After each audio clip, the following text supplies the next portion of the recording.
let's play a game.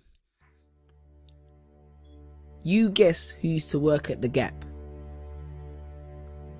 Kanye West. Guess who used to sell hot dogs at the mall? Eva Mendes. I heard President Andrew Johnson was a tailor, George Washington was a surveyor, Herbert Hoover was an engineer, Theodore Roosevelt was a rancher, and President Jimmy Carter was a peanut farmer. Hugh Jackman, who plays Wolverine, was a clown. But look who's laughing now. You know what I noticed about successful people? Successful people take a course of action which coincides with their belief or passion. Put your hand up if you work a 9 to 5, or 5 to 9, or just any job which you don't enjoy but takes up half your time. Well, hopefully in a couple weeks, months, days, years time, you'll be able to come back to this video, hear that first line, and keep your hand down. Because how many times have you visualized taking a pen from the manager's desk, or the one the cashier keeps behind the till, the one your supervisor places it strategically in their hair, or the one the security guard keeps behind his ear for extra intimidation, and writing your resignation? Because there's nothing wrong with making an honest living, but be honest, are you honestly living? With this menial job which allows you just to stay afloat, yes, a job, a job, which leaves you just over broke every single month, living your life just for the weekend, living life just on the weekend, because the other 5 days belong to your manager. You see, there's a big difference between a job and a career. Because in a career, no matter how many hours you work, you do it because it's satisfactory. But in a job, you do it for a salary. You're stuck in the rat race. And you know, being stuck in the rat race is one of the biggest of traps, because as a matter of fact, even if you win the rat race, you're still just a rat. See, I understand the need to have a job temporarily, but pursue a career eventually. Because in my job, I used to sell at least 200 shoes a day, and none of that was ever reflected in my pay. One of my colleagues once made the company $5,000 in 1 month. And you know what he got? An email, a £20 discount voucher, and a complimentary lunch. And you think you're safe because your job is commission based, until you've been working there for 3 years and the secretary with the short skirt gets a promotion because her and the boss went for dinner real late. I'm sure you can relate. But wait, are we still happy with an extra week holiday and a raise in a salary? Perhaps we need more clarity. Let's look at the statistics.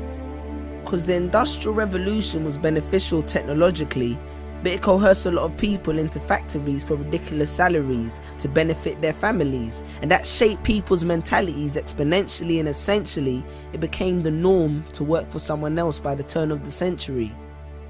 And I could have regurgitated facts and figures to support this, but I choose not to boast. Plus that would give them nothing to write about in the Huffington Post. Now in 3 years I've had 6 jobs, and that made me think that long term I could never be happy working one of these jobs. And I used to have a rich uncle called Steve, and they say that apple don't fall far from the tree, so maybe subconsciously I was trying to get one of Steve's jobs. I understand more than anyone that a job allows you to pay the bills, make ends meet, and survive. But that's exactly what it is, surviving, not living. I hope you're aware of the difference. It's like when you hear but don't listen.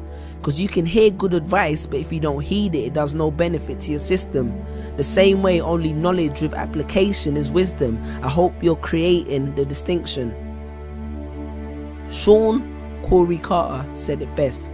9 to 5 is how you survive, and I'm not trying to survive. So he strived hard for his dream, and look where it took him. So bear that in mind next time you drive past that arena in Brooklyn. But then again, survival is the only trait that every human being has in common. And do not take this as a reason to quit your job, go back home and stare at a computer screen, because a government check plus idleness does not equal success. Success will not fall in your lap. In my family we have a saying. It says, if you really want to grow trees, pray for rain, but don't neglect to water your seeds. Chase your dreams. Because I wrote this on the back of a pay slip, on a late shift, a grave shift, of slave ship for makeshift wages. Google the term corporate sharecropping and you understand what I'm talking about. If somebody wants to do these jobs, then let them. And from the bottom of my heart, I respect them. Because I once met a garbage man who was the happiest man that I've ever met. But don't become a slave to a paycheck, because a job is a safe net, the condom which the system uses to screw you, and none of us would be here if everyone practiced safe sex. Stand tall. And if you're not sure if you're building someone else's dream, maybe this will help.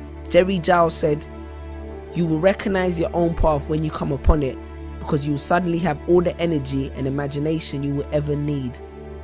And don't be afraid to innovate, because it's not about how much change you make, but rather about how much change you make.